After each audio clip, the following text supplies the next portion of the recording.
नमस्कार साथियों, मैं संकल्प शर्मा विदिशा मध्य प्रदेश से नर्मदा प्राकृतिक फार्म के यूट्यूब चैनल नेचुरल फार्मिंग में डीजेर आपका फिर से स्वागत करता हूं। आज हमारे खेत पर सागर जिले से कई सारे साथी किसान हमारे खेत पर एक प्रशिक्षण के लिए आए हुए हैं जो बिल्कुल निःशुल्क है। और इनको आज हमने गेहूं चने के बारे में जानकारी दी, सीवीआर सॉइल टेक्निक के बारे में जानकारी दी, किस तरह से जीवामृत का प्रयोग अपनी खेती में करना है, कैसे इसका स्प्रे करना है, सोलर ट्रैप क्या होता है, पंचस्तरीय बागवानी मॉडल जो है सुभाष पालेकर जी का, उसके बारे में हमने जानकारी दी।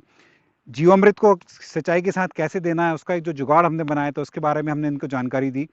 और उम्मीद है इनका यहाँ आना सफल हुआ हो, क्योंकि मैं चाहता हूँ कि जो भी प्राकृतिक खेती कर रहे हैं उनको इसमें सफलता मिले। शुरुआत में कई सारी चुनौतियाँ आती हैं, कई सारी परेशानियाँ आती हैं, लेकिन अगर आप अपना मैनेजमेंट सही रखते हैं, अपने खेत का इंफ्रास्ट्रक्चर सही रखते हैं और प्राकृतिक खेती के जो 4 स्तंभ हैं, जीवामृत, बीजामृत, मल्चिंग और वापसा, इन सभी को अगर आप एक साथ लेकर चलते हैं तो निश्चित तौर पर आपको सफलता मिलेगी।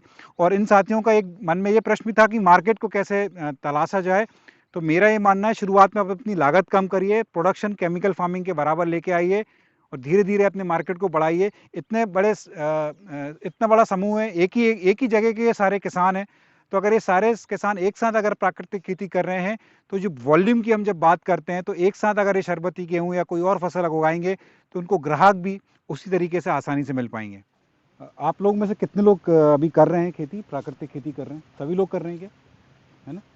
तो क्या क्या डालते हैं आप अपने खेतों में? मतलब जब प्राकृतिक खेती की हम बात कर रहे हैं तो क्या केंचो खाद भी आप यूज़ कर रहे हैं? नहीं कर रहे हैं अभी आप? तो क्या क्या चीज़ें आप यूज़ करते हैं?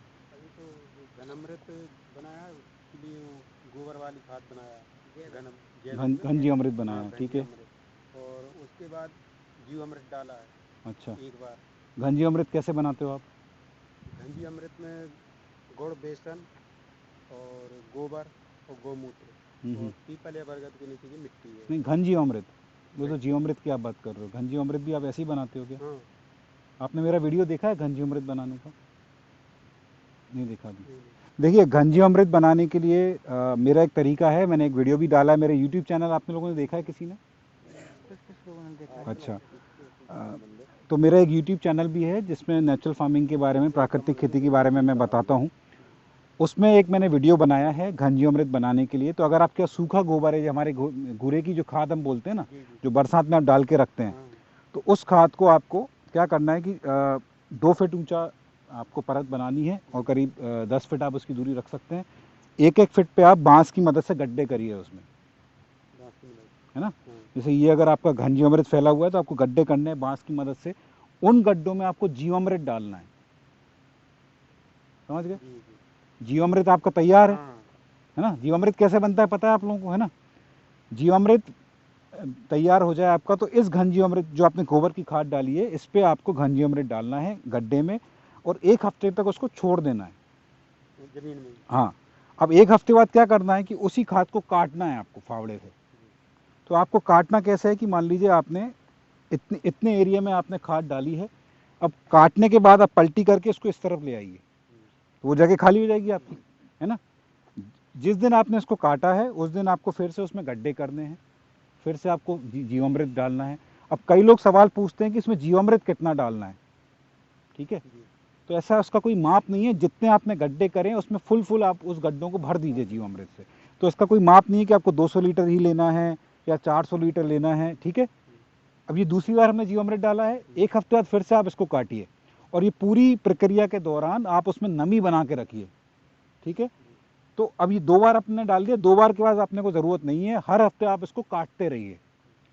1 महीने के आसपास बिल्कुल आपका बिल्कुल भुरभुरा जो खाद होता है, मिट्टी ऐसा, चाय की पत्ती, ये सब, वो आपका घन जीवामृत आपका तैयार हो जाएगा, ठीक है? तो जब आप प्राकृतिक खेती की शुरुआत करते हैं, केमिकल फार्मिंग से आप जब शिफ्ट करते हैं नेचुरल फार्मिंग में, तो घन जीवामृत की मात्रा ज़्यादा से ज़्यादा अपने खेतों में डालिए। तो अपने यहाँ जो सागर विदिशा में जनरली जो अपन आखिरी जुताई जो करते हैं अपन, है ना, पलेवा से पहले, तो उस पलेवा से पहले आप, या ये भी कर सकते हैं पलेवा करने के बाद, बतर आने से पहले आप घन जीवामृत डलवा दीजिए खेतों में। ज़्यादा से ज़्यादा डलवाएंगे तो उतना ज़्यादा आपको फ़ायदा होगा। और बतर आने के बाद आप उसको हाँक दीजिए। तो ये एक आपका एक पहला बेसल डोज हो गया जो आपको शुरुआत में डालना है घन जीवामृत, जब आपको खेत की तैयारी करनी है, ठीक है? अब हम स्प्रे की बात करते हैं तो अलग अलग स्प्रे होते हैं जैविक खेती में, प्राकृतिक खेती में। तो आपको क्या करना है कि जो आपकी फसलें हैं, आप क्या सब्जियां लगाते हैं ज़्यादा, आप लोग क्या लगाते हैं आप लोग? गेहूँ चना ज़्यादा करते हैं, गेहूँ चना ज़्यादा, सब्जी कम कुछ लोग ही करते हैं। अच्छा, गेहूं चना। आप सब सागर जिले से हैं आप लोग? अच्छा, तो सागर और विदिशा का पूरा एक जैसा ही है। तो मैं आपको फिर गेहूं चना के हिसाब से बताता हूँ। तो अब जैसे हमने आप देख रहे होंगे कि पीछे आपको जो दिख रहा है बड़ा सा जो प्लॉट दिख रहा है, वहाँ हमने 306 शरबती गेहूं बोया है। जहाँ आप अभी खड़े हैं, यहाँ हमने कुछ जगह पे बेड पे 2 लाइन गेहूं की, 2 लाइन चने की, इस तरह से हमने पैटर्न किया है। इसका भी एक वीडियो मैंने अपने चैनल पर बनाया है, तो वो आप देख सकते हैं। उधर आपको जो पूरा फ्लैट लैंड पे दिख रहा है, वहाँ हमने बंसी गेहूँ लगाया है। ठीक है। अब क्या है कि कई लोग पूछते हैं कि प्राकृतिक खेती में यूरिया नहीं डालेंगे, डीएपी नहीं डालेंगे, तो उसकी पूर्ति हम कैसे करेंगे? तो शुरुआत में आपको ज़्यादा से ज़्यादा घन जीवामृत डालना है। और जब गेहूं आप लगाते हैं तो कोशिश करिए, अगर आप छोटे किसान हैं, सीमांत किसान हैं, कम कम आपके पास ज़मीन है, तो मैं आपको एडवाइस करूंगा कि इस तरह से बेड पे आप गेहूं लगाइए। पानी की बचत भी होती है। और इसमें आप जैसे आप गेहूं चना अगर आप साथ में लगाते ही लगाते हैं, तो आप क्या कर रहे हैं जनरली कि एक प्लॉट आपने अलग गेहूं का लगा लिया, एक प्लॉट आपने अलग चने का लगा लिया। तो आपको क्या करना है, इस तरह से ना करते हुए अगर आप इस तरह से थोड़ी मेहनत कर सकते हैं। तो ये तो हमने सीड ड्रिल हमारे पास है, उस सीड ड्रिल से हमने गेहूं बोया है। आप चाहें तो उसका एक वीडियो देख लेना मेरे चैनल पर। तो इसमें हमने क्या किया है कि आप देख सकते हैं 2 लाइन हमने गेहूं की है, 2 लाइन फिर चने की है, 2 लाइन फिर गेहूं की है, फिर चने की है। तो चना क्या है, हमारे हवा में 78% नाइट्रोजन है। हमारे एटमॉस्फेरिक नाइट्रोजन में 78% नाइट्रोजन है। अब ये क्या है, जैसे हम बोलते हैं ना कि हमारे पास गेहूं है या गेहूं का आटा है, बट उस आटे से रोटी नहीं बनी है। आप आटा तो खाएंगे नहीं, आपको रोटी ही खानी है ना। और यह ऐसा तो है नहीं कि आप सिर्फ रोटी खाते हैं, साथ में दाल भी लेते हैं कि नहीं? दाल भी लेते हैं, बोलते हैं दाल रोटी। तो दाल क्या है, एक दलहनी फसल है। रोटी एक दलीय फसल है। तो हमको ये दोनों का कॉम्बिनेशन रखना है अपने खेत में। ठीक है। अब ये चना क्या करता है, हवा की जो नाइट्रोजन है, इसकी जड़ों में एक राइजोबियम करके एक बैक्टीरिया होता है जो हवा की नाइट्रोजन को कन्वर्ट करके देता है। मतलब अभी वो आटा तैयार है, आटे से रोटी बनाने का काम ये चना कर रहा है। ठीक है। तो इसलिए हम इसमें चना लगाते हैं, ताकि गेहूं में आप को जो नाइट्रोजन की कमी है वो ना लगे आपको। आप खुद देखिए, आपको गेहूं में अंतर दिख रहा है कि नहीं दिख रहा है ना? अब ये बेड पे लगाने का एक और फायदा क्या है, ये तो अभी मैंने ड्रिप बिछा रखी है। अब आप सभी के पास ड्रिप नहीं होगी, तो आपको क्या करना है, पैटर्न हमने क्यों किया है कि अब गेहूं में पानी 306 आप अगर लगा रहे हैं तो उसमें तो चलो फिर भी 1 पानी लगता है। लेकिन आप 1544 जो हमारे की वैरायटी अगर आप वो लगा रहे हैं तो 3 पानी आपको गेहूं में देना है, फिर 3 पानी आपको चने में आपको सिर्फ 1 ही पानी देना है। तो उसमें आप कैसे मैनेज करेंगे? तो थोड़ा सा राहुल इधर वीडियो दिखाना ना।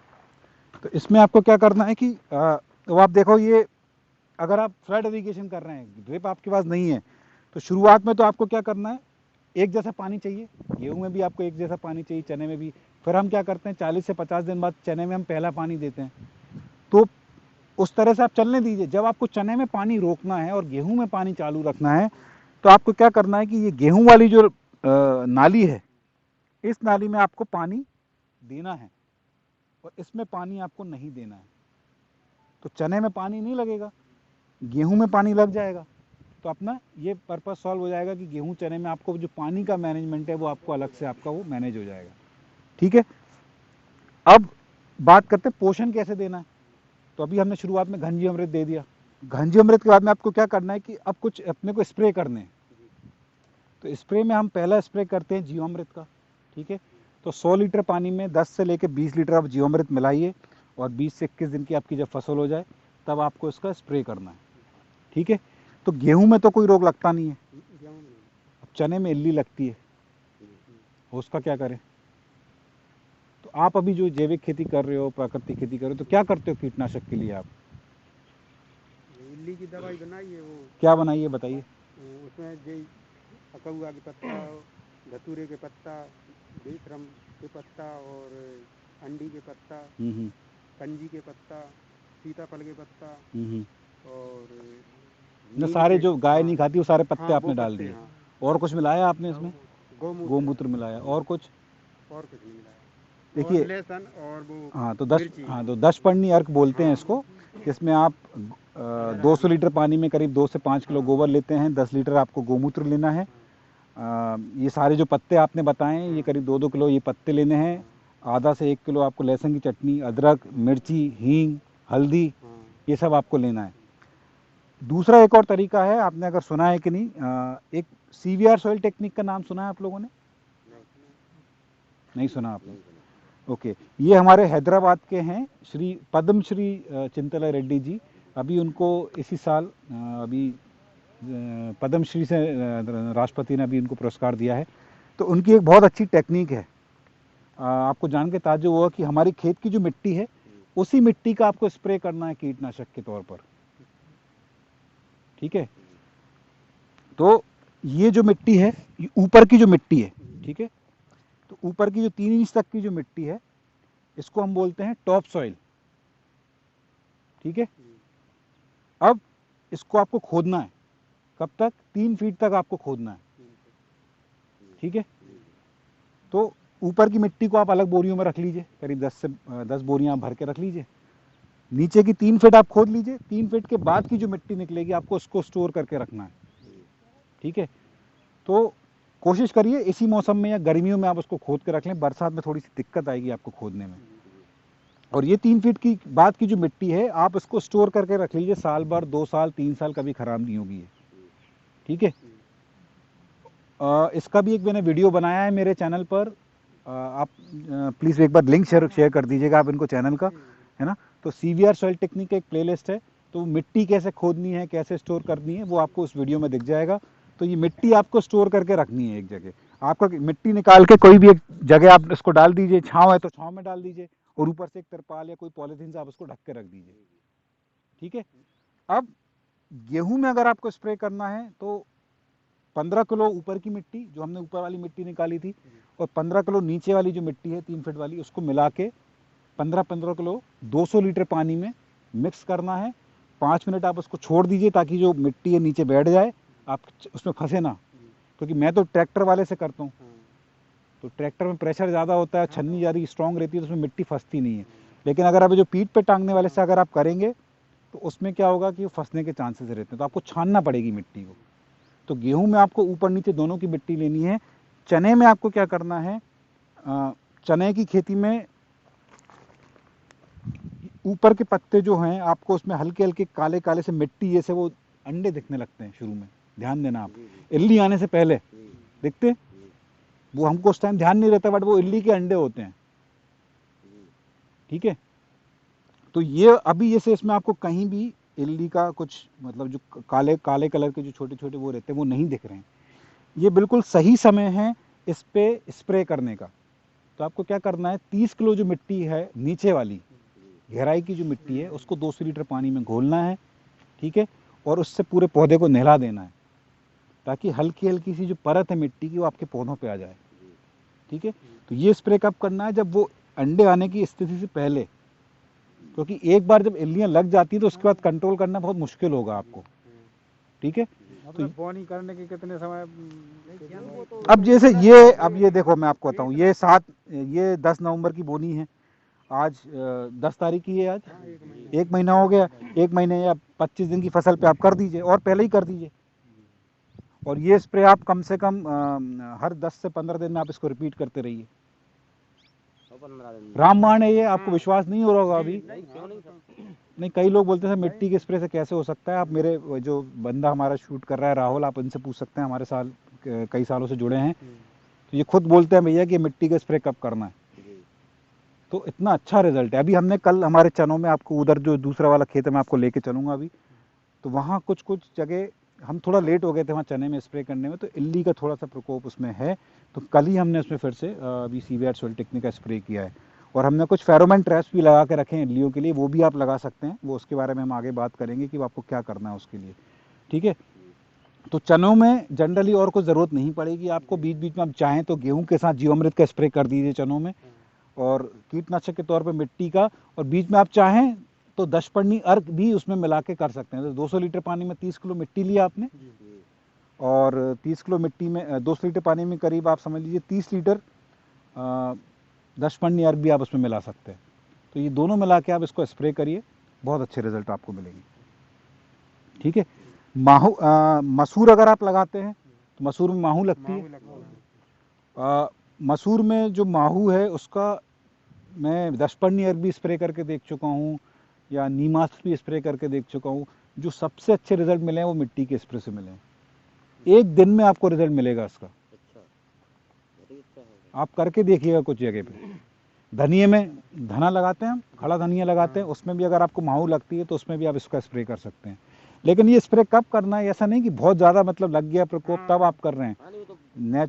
प्राकृतिक खेती में जब भी आपको रोग कंट्रोल करना है, रोग आने से पहले ही हमको स्प्रे करना है समय पे। ठीक है। जो लोग सब्जियां कर रहे हैं उनके लिए एक स्प्रे शेड्यूल अलग है। तो आपको क्या करना है कि अगर थोड़े से एरिया का हम सब्जी कर रहे हैं, अमावस्या और पूर्णिमा, महीने में एक बार अमावस्या आएगी, एक बार पूर्णिमा आएगी। ठीक है। तो ये दोनों दिन आपको कीटनाशक का स्प्रे करना है। जिस दिन है उस दिन अगर नहीं कर पा रहे हैं तो उसके आगे पीछे 1-2 दिन कर लीजिए, कोई प्रॉब्लम नहीं है। लेकिन कोशिश करिए कि आज अगर अमावस्या है तो आज आप कीटनाशक का स्प्रे कर ही दें। आज अगर पूर्णिमा है तो कीटनाशक का स्प्रे कर दें। ठीक है। और बाकी के जो 2 हफ्ते बच रहे हैं, मान लीजिए आज 1 तारीख है, 1 तारीख को अमावस्या है, तो 1 तारीख को आपने कीटनाशक का स्प्रे किया, कोई भी आप सीवीआर सॉइल टेक्निक का स्प्रे कर सकते हैं, दशपर्णी का स्प्रे कर सकते हैं। 8 तारीख को आप किसी पोषण न्यूट्रिशन का स्प्रे करिए, जीवामृत का स्प्रे कर दीजिए। फिर 15 तारीख को पूर्णिमा आएगी, अंदाज से बता रहा हूँ आपको मैं, 15 तारीख को पूर्णिमा आएगी तो उस दिन आपको फिर से कीटनाशक का स्प्रे करना है। ठीक है। फिर 22 तारीख को फिर आपको कोई फंगीसाइड का स्प्रे करना है। तो आपको जो खट्टी छाछ होती है, हमारे यहाँ के मही होता है, वो आप तांबे का बर्तन आप उसमें डाल के रखिए परमानेंटली, बड़ा सा एक लोटा डाल के रखिए और उसका फिर आप स्प्रे करिए। इसमें आप थोड़ा सा जीवामृत भी मिला सकते हैं। ज़्यादा अगर कोई प्रकोप हो तो उसमें आपको क्या करना है, 200 लीटर पानी में करीब 15 लीटर जीवामृत, 5 लीटर खट्टी छाछ और 1 किलो गुड़, इसका मिला के भी आप स्प्रे करेंगे। फंगीसाइड बहुत अच्छा काम करेगा ये फफूंद के लिए। हाँ, फफूंद के लिए। ठीक है। और कुछ और आपको डाउट्स हैं तो आप पूछ सकते हैं। सर मसूर की खेती कर रहे हैं, जो ओगरा वो लगता है पीरो देखिए चने नहीं हाँ पीला मोजे टाइप को रहता है वो। नहीं, चने में जो उगरा लगता है, मसूर में जो उगरा लगता है, वो है मिट्टी जनित रोग। ठीक है। अब हमारे यहाँ क्या है कि जो मैंने ऑब्जर्व किया है, इस खेत में हम जब से चना लगा रहे हैं, जब से मसूर लगा रहे हैं, कभी भी उगरा नहीं लगा इसमें। जी है सर जी। नहीं, बहुत एक दो पौधे तो देखिए हो जाते हैं। मैंने कंडीशन बता कहीं कहीं क्या है, पूरा पैच के पैच आपको खत्म हो जाता है ना खेत पूरा, है ना। तो वो आपको क्या करना है कि शुरुआत में हो सकता है आपको मुश्किल आए, क्योंकि ये मिट्टी जनित रोग है। तो देखिए हमारी प्रकृति में मित्र जीवाणु भी हैं, हानिकारक जीवाणु भी हैं, मित्र कीट भी हैं, हानिकारक कीट भी हैं। तो हमारी मिट्टी में मित्र फंगस भी है, हानिकारक फंगस भी है। तो आपको क्या है, जब हम केमिकल फार्मिंग करते हैं तो आपने ध्यान दिया होगा कि हम फंगीसाइड से ट्रीट करते हैं, कोई भी बीज उपचार करते हैं तो फंगीसाइड से ट्रीट करते हैं। तो उसमें हम क्या कर रहे हैं, तो उस फंगीसाइड से आप जब ट्रीट करते हैं तो आपने हानिकारक जीवाणु को तो ख़त्म कर दिया, साथ में आपने मित्र फंगस को भी ख़त्म कर दिया। ठीक है। तो हमारी मिट्टी में जो मित्र फंगस है वही हानिकारक फंगस से लड़ती है। तो आपको शुरुआत में जब आप प्राकृतिक खेती शुरू कर रहे हैं, ज़्यादा से ज़्यादा जीवामृत दीजिए पानी के साथ। ठीक है। और ज़्यादा से ज़्यादा घन जीवामृत डालिए, मिट्टी का ऑर्गेनिक कार्बन बढ़ाइए, ऑर्गेनिक मैटर मिट्टी में डालिए। और अच्छा, आप लोगों से कितने लोगों को लगता है ताज़ा गोबर आप यूज़ कर सकते हैं खेती में? कि आज अभी मेरे गाय ने अगर गोबर किया है, उस गोबर को मैं कभी खेत में डालूंगा तो कोई नुकसान होगा?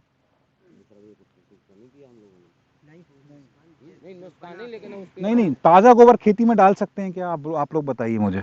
हाँ डाल सकते हैं। कई लोग बोलते हैं कि ताज़े गोबर से दीमक आ जाती है, फंगस आ जाती है, लगाते हैं। पर मैं कई साल से यूज़ कर रहा हूँ ताज़ा गोबर, खेत में डाल रहा हूँ मैं पानी के साथ। हैं जो अपन पानी चलाते हैं ना, वह पानी में अपने क्या करने हैं कि जो गोबर है वो ना, वह पहले घोल लो कचू बाल्टी में। ठीक है। वह को थोड़ा पेस्ट बना लो, वह को फिर वह गोबर है पानी के साथ चला दो।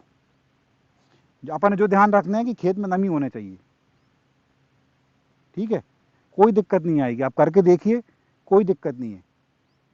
तो ये ओगरा जो लगता है, जो मिट्टी जनित जो फंगस, देखिए 2 तरह के फंगस होते हैं, एक हवा से जो फंगस आता है, जब कि ज़्यादा बारिश हो गई है, बारिश के कारण जो फंगस आता है, एक वो अलग चीज़ है। जो मिट्टी जनित जो फंगस है, उसमें आपको यही करना है, ज़्यादा से ज़्यादा आप उसमें जीवामृत दीजिए अपनी खेती में, ज़्यादा से ज़्यादा घन जीवामृत डालिए, जीवामृत का स्प्रे आप करते रहिए, मल्चिंग भी करिए। देखिए मल्चिंग के भी 2 तरीके हैं, मल्चिंग समझते हैं आप लोग? मल्चिंग मतलब हिंदी में आच्छादन बोलते हैं। मतलब जैसे ये है मल्चिंग, ये हमने गेहूं में मल्चिंग करी है, धान की पराली की, है ना। एक ये होती है सूखी मल्चिंग, इसको हम बोलते हैं स्ट्रॉ मल्च बोलते हैं, ठीक है। और दूसरा होता है लाइव मल्च, जहाँ हमने, अब जैसे वो गेहूं का खेत देख रहा है, इसको हम बोलेंगे लाइव मल्च। तो यहाँ मल्चिंग नहीं कर सकते हैं, लेकिन छोटे स्तर पर अगर आपको करनी है, मान लीजिए आपका 2-3 एकड़ का ही खेत है, ठीक है, तो धान की पराली जो किसान जलाते हैं, उनसे आप बोलिए भैया हमें दे दीजिए आज को, तो फ्री में दे देते हैं, कोई दिक्कत नहीं है। वो धान की पराली आप अपने खेत में स्टोर करके रखिए। और ये जैसे मैं आपको आगे भी दिखाऊंगा, तो आपको क्या करना है, ये पूरे बेड को भर देना है। अगर आप सीड ड्रिल से कर रहे हैं तो मुश्किल है शुरुआत में करना, लेकिन अगर आप हाथों से लगा रहे हैं बीज, और सीड ड्रिल से भी कर सकते हैं। जैसे आपने अगर सोइंग कर दी, मान लीजिए सोइंग करने के बाद आप उसको ढक दीजिए, ये चिंता मत करिएगा कि बीज उगेगा कि नहीं उगेगा। जब बीज उस मिट्टी से बाहर आ जाता है, तो ये तो सिर्फ हल्का सा ही घास है ना, मिट्टी से तो बाहर आप उसको ढक दीजिए, नालियों को भी पानी से ढक दीजिए। तो क्या होगा कि इसके कई सारे फायदे हैं। मल्चिंग आप जब करते हैं तो एक तो नमी बना के रखता है, ठंडों में एक कम्बल का काम करता है ये। मतलब ऐसे तुषार पड़ता है, पाला पड़ता है चनों में, मसूर में, तो कुछ हद तक आप इसको बचा सकते हैं कि अगर आपने मल्चिंग करके रखी हुई है, उसमें हल्की सी नमी है, तो मल्चिंग क्या करेगी, नीचे से गर्माहट पैदा करेगी, ठीक है। तो आपके जैसे पपीता जो मैंने लगाया था, हमारे यहाँ बोलते हैं कि पपीता नहीं लगाना चाहिए, अपने यहाँ पाला पड़ता है तो पपीता अपने यहाँ लग नहीं पाएगा, कई लोग बोलते थे। मैंने लगाया था, हमारे यहाँ पाला पड़ने की संभावना थी, हमने सिर्फ और सिर्फ मल्चिंग करी, नीचे हमने उसमें नमी बना के रखी, और हमारे पूरे पपीते बच गए थे। तो आपको क्या, हाँ धुआं तो एक तरीका है ही है जो हम मेड़ पे करते हैं, बट अगर आप मल्चिंग करेंगे, मल्चिंग में अगर आप नमी बना के रखेंगे, तो आपको बहुत अच्छा रिजल्ट मिलेगा। सर अपन कछुआरों में भी ये कर सकते हैं? हाँ बिल्कुल, सब्जियों में भी करना है। जी जी, आ, इसमें तो ज्यादा आसान है, इसमें थोड़ा सा भैंस हो है। इसमें तो देखिए मैं वही समझाना चाह रहा हूँ, ये क्या है, एक होता है लाइव मतलब सजीव आच्छादन, मतलब इसमें क्या, देखिए मिट्टी आपकी हमेशा ढकी रहनी चाहिए। अब कुछ देरों बाद आप देखेंगे ये गेहूं का जो बेड है या चने का जो बेड है, ये इतना फैलाव करेगा कि मिट्टी ढक जाएगी, तो वो एक तरीके से लाइव मल्चिंग का काम कर रहा है। बट अगर आप टमाटर बैगन वगैरह लगा रहे हैं, जहाँ आप 2-2 3-3 फीट पे लगाते हैं, तो उसके आसपास आप जो जगह है उसमें आपको मल्चिंग करके रखनी है, ठीक है। कुछ और आपको पूछना है? और अभी उसमें जो गेहूँ किया है उसमें पीलापन आ गया है, इतना ही बड़ा है और उसमें पीलापन आ गया है। पीलापन नीचे से आ रहा है या ऊपर से है? वो तो नीचे ही से आ रहा है, पेड़ मतलब पौधा पूरा पीला पड़ रहा है। तो आप कब से कर रहे हैं खेती ये वाली? 2 साल से कर रहे हैं, ये दूसरी साल है। देखिए इसके कई कारण हो सकते हैं कि आपकी मिट्टी में नाइट्रोजन की थोड़ी कमी है, तो आपने घन जीवामृत कितना डाला है उस पर डिपेंड करेगा। फिर आपने साथ में चना वगैरह लगाया कि नहीं लगाया है? मिक्स करके लगाया है उसमें। अच्छा, आपने गेहूं के साथ गेहूं चना और मिक्स कर हाँ। दिया है। तो आप एक काम करिए, इसमें ज़्यादा से ज़्यादा आप इसमें जीवामृत का भी स्प्रे करिए, जो मैंने खट्टी छाछ और जीवामृत में गुड़ के साथ बोला है, उसका आप स्प्रे करिए उसमें, ठीक है। कुछ यार की जो अपन बनाते हैं, इसको अपन मतलब कितने समय तक यूज कर सकते हैं? देखिए वैसे तो बनने के बाद? हाँ, बनने के बाद लोग बोलते हैं कि इसको 6 महीने से 1 साल तक यूज़ कर सकते हैं। मैंने भी ऐसे किया, बट हमारे पास भी अभी पिछले 1-1.5 साल का रखा हुआ है, जो मैंने कल यूज़ किया है। अब उसको फेंक तो सकते नहीं है, तो आप अगर आपके पास बचा है तो आप उसको यूज़ कर लीजिए। अब मैंने तो क्या है, बनाना छोड़ दिया है अभी। मैंने पिछले 2 साल से दशपर्णी अर्क नहीं बनाया, या मैंने कोई भी कीटनाशक नहीं बनाया है, क्योंकि मेरे को ज़रूरत नहीं महसूस हो रही है। मैं अभी सिर्फ अगर ज़रूरत पड़ती है तो मैं मिट्टी का स्प्रे कर रहा हूँ। हाँ वो तो वही हो गया ना, इधर वो काम कर रहा था फिर काय को बनाया। और कभी कभी तो ये अभी इस वाले ऑर्चर्ड में मैंने पिछले कई महीनों से हमने कोई स्प्रे नहीं किया है। हमने इसमें कोई भी केयर नहीं की है, ना हमने इसमें जीवामृत डाला है, ना जीवामृत का स्प्रे किया है, ना जीवामृत की ड्रेंचिंग की है, ना पानी के साथ जीवामृत दिया है, ना ही कोई कीटनाशक का स्प्रे किया है। छोड़ दिया हमने प्रकृति के भरोसे, और ये बहुत अच्छा आप देख सकते हैं अभी आपको सामने प्रत्यक्ष रूप से आपके सामने उदाहरण है ये, हाँ सही है। है ना। तुअर आपके सामने लगी हुई है। मैं हमारे साथी जो है राहुल, तो मेरे से ये बोलता है भैया कि इसमें स्प्रे करना बंद कर दो। जब से स्प्रे करना बंद कर दिया है इसमें रोग आने बंद हो गए हैं। तो तुअर में मैंने देखा था पिछले साल भी थोड़ा रोग था, हो सकता है अभी भी थोड़ा बहुत हो, लेकिन जो अभी तक मेरे को दिख रहा है तुअर काफ़ी हेल्दी है। ये अपना जो मिट्टी वाला स्प्रे है, हाँ जी। ये अपन उसमें बल वाली सब्जी में कर सकते हैं? कौन सी वाली सब्जी में? बेल वाली। बेल वाली। सारी देखिए, मिट्टी का जो स्प्रे है, सीवीआर सॉइल टेक्निक का जो स्प्रे है, वो आप सारी फसल में कर सकते हैं, सारी फसल में कर सकते हैं आप।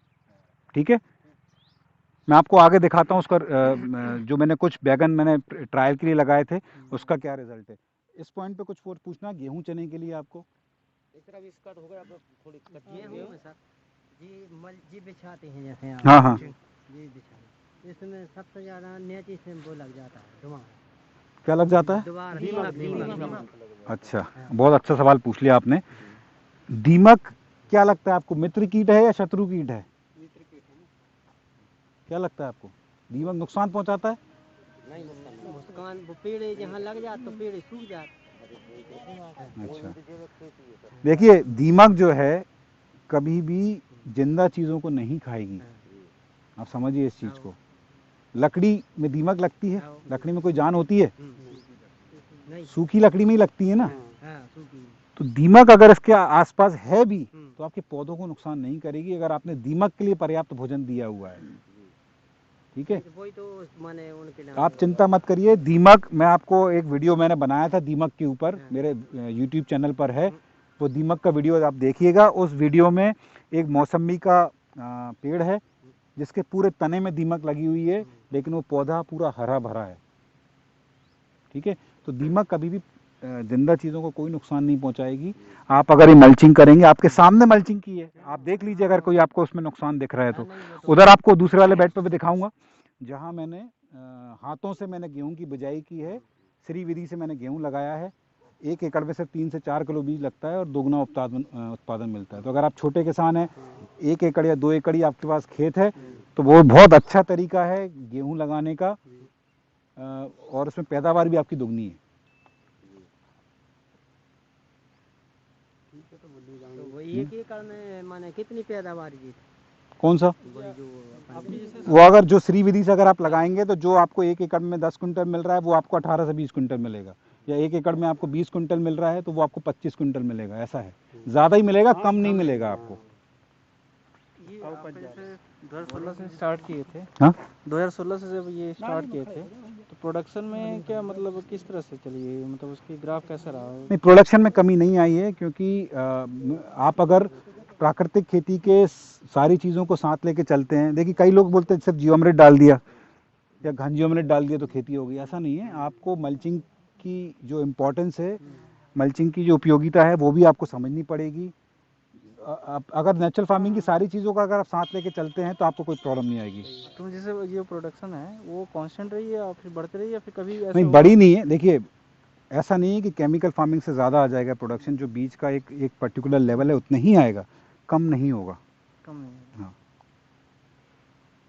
तो आपको इसमें कोई ऐसे चैलेंजेस दिखे लगे हैं, मतलब इस 4 सालों में? ये चैलेंजेस थोड़ी है, खरपतवार के बहुत ज़्यादा चैलेंजेस हैं। अब आपके सामने दिख रहा है अभी सरसों हमारे यहाँ बहुत ज़्यादा होती है, हिरंची जो बोलते हैं वो खरपतवार के तौर पे बहुत ज़्यादा होती है, तो वो एक बहुत बड़ा चैलेंज है। इसमें थोड़ा सा लेबर ओरिएंटेड काम हो जाता है। साइलेंट कर लो। तो खरपतवार के लिए मैनुअली आप करते हो? हाँ, मैन्युअली करना पड़ेगा आपको। खरीफ सीज़न में हम जब उड़द वगैरह लगाते हैं, मूंग वगैरह लगाते हैं, तो हम 18 इंच पे बोनिंग करते हैं, और हमारे पास एक हमने वो उधर आपको जो दिख रहा है इक्विपमेंट, वो हम ट्रैक्टर के पीछे लगा के वो चलवा देते हैं। तो एक तरीके से डोरा का काम करता है वो, ट्रैक्टर चला के फिर हम उसमें निदाई करते हैं। हम गेहूं की बात करें तो 1 एकड़ में कम से कम हमारे लिए घन जीवामृत कितना देना चाहिए कम से कम, और जीवामृत कितना देना चाहिए? देखिए घन जीवामृत जो है बतर आने से पहले 1 एकड़ में कम से कम 1000 से लेकर 2000 किलो आप डालिए, ठीक है। और जीवामृत पानी के साथ चलने दीजिए, जब भी आप पानी देंगे जीवामृत आप पानी के साथ चलने दीजिए, 200 से 300 लीटर या 500, जितना ज़्यादा देंगे उतना फ़ायदा है, ठीक है। तो इसका कोई साइड इफेक्ट, इसका कोई नुकसान नहीं है कि आपने ज़्यादा दे दिया तो आपकी खेती में कोई नुकसान हो जाएगा। जितना दे दिया, लेकिन यदि हमने कम दिया तो नुकसान एक है। टंकी कम से कम कम देना कम चाहिए एक एकड़। देखिए, कम दिए तो नुकसान नहीं है, फ़ायदा थोड़ा कम होगा, हाँ तो ऐसा समझिए। हाँ तो अपन को मतलब फायदा कम होगा। हाँ। तो अपन एक ऐसे लेवल पे चले के ताकि अपन को नुकसान भी ना हो। और मतलब शुरुआत अगर आप कर रहे हैं, अगर आप जैसे मैंने तो बहुत कम कर दिया है देना, मैंने दिया ही नहीं है, इनफैक्ट ये पूरी खेती में इस बार मैंने जीवामृत दिया ही नहीं है, तो मेरे को टाइम हो गया। लेकिन अगर आप अभी अभी कर रहे हैं शुरू, तो शुरुआत में 1000 लीटर 1 एकड़ में दीजिए आप। अगर आप एक फिगर जानना चाहते हैं तो 1000 लीटर एक एकड़ में आप दीजिए शुरुआत में, ठीक है। शिफ्टों में कि एक बार में? नहीं, हाँ, वो पानी जैसे मतलब एक बार पानी दे एक, रहे हैं, हाँ मतलब पानी शिफ्टों में दे दीजिए, हाँ, शिफ्टों में दे दीजिए आप, अगर आपके पास कमी है तो। हाँ। और जीवामृत बनाने में समय लग रहा है, ताज़ा गोबर चलाइए ना। अच्छा, और ये प्राकृतिक खेती करने के बाद वो सारे आपने पीओपी अपना लिया, प्रोडक्शन भी हुई, लेकिन मार्केटिंग की बहुत इशू रहती है। वो थोड़ा सा सर शुरू में समस्या आएगी मार्केटिंग की, क्योंकि एकदम से तो मार्केट बनेगा नहीं। तो हमको क्या करना है, मैं हर बार यही बताता हूँ लोगों को कि अपनी जो लागत है वो कम करनी है पहले तो। केमिकल फार्मिंग में आपका 1 एकड़ में गेहूं लगाने का जितना खर्चा आ रहा था, क्या आप उससे कम कर पाए हैं खर्चा, ठीक है। अगर आपका खर्चा कम हो गया है, अगर 100 रुपये लगते थे केमिकल फार्मिंग में और यहाँ आपको 80 रुपये लग रहे हैं और उत्पादन आप उतना ही ले रहे हैं, तो अगर आप मंडी में भी बेचेंगे तो क्या समस्या है। तो उसमें एक आप शरबती गेहूं का जो रेट है विदिशा मंडी में अभी 3400 रुपये बिका प्रति क्विंटल, तो 3400 रुपये शरबती का रेट कम है क्या। ये है। 1544 भी अगर आप लगाते हैं तो 2300 से 2400 रुपये बिक जाती है हाईएस्ट, ठीक है। उत्पादन अगर आप उतना ही ले रहे हैं, ठीक है। आपने यूरिया अभी अभी आप शुरुआत में, यही तो लोग गलती करते हैं कि शुरुआत से वो लोग समझने लगते हैं कि हमारे पास मार्केट नहीं है तो हम जैविक खेती क्यों करें, प्राकृतिक खेती क्यों करें। ऐसा नहीं सोचना है हमको, ऐसा अगर आप सोचोगे तो कभी आगे बढ़ ही नहीं पाओगे आप, ठीक है। आप देखिए, आप सब आसपास की हैं क्या? जी जी आपका इतनी बड़ी ताकत है कि आप सब एक जगह के हैं। तो क्या है, जैसे मेरे पास अगर शरबती गेहूं का डिमांड आता है, इतनी डिमांड है कि मैं पूरी नहीं कर पाता हूँ।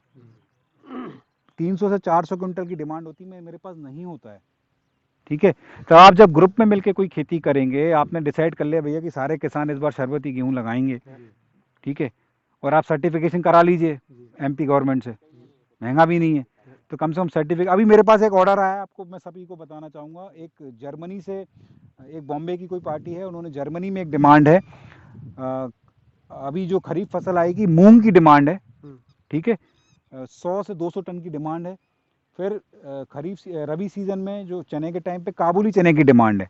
तो उन्होंने मेरे को फ़ोन किया कि सर, मैंने बोला मेरे पास 12 एकड़ की खेती है, तो उन्होंने बोला कि ऐसे 10-15 आप किसान ढूंढ दीजिए जिनके पास सर्टिफिकेशन है, ठीक है, और वो हमारे लिए मूंग या काबुली चना लगा सकें। तो सर्टिफिकेशन में कोई दिक्कत नहीं है, एमपी गवर्नमेंट की से आप सर्टिफिकेट करा सकते हैं, पीजीएस सर्टिफिकेट भी आप ले सकते हैं एक किसान का समूह बना के। तो मार्केट का चिंता अभी से मत करिए आप, मार्केट आपको मिल जाएगा। लोग जो जैसे कई अभी ये हमारे खंडवा से आए हैं, अभी एक उन्होंने एग्जाम्पल दिया कि एक किसान है, उन्होंने रोड साइड ही अपनी सब्जियां लगा के बैठ गए और वहीं से पूरी उनकी सब्जियां बिक रही हैं। तो आप अभी से आप ये मत सोचिए कि मार्केट कैसे मिलेगा आपको, बस थोड़ा सा मिट्टी को सही करिए, प्रोडक्शन बराबर ले आइए जितना केमिकल फार्मिंग में आपको मिलता है। सबसे बड़ा चैलेंज तो वही है ना, मतलब अपना उत्पादन कम नहीं होना चाहिए। तो उत्पादन आपका हो जाएगा तो आपको रेट भी फिर आगे जाके मिल जाएंगे। कहीं मैंने सुना था कि जैसे जीवा में ज़्यादा देने से ये वेजिटेटिव ग्रोथ बहुत ज़्यादा हो जाती है। नहीं, ऐसा कुछ नहीं है।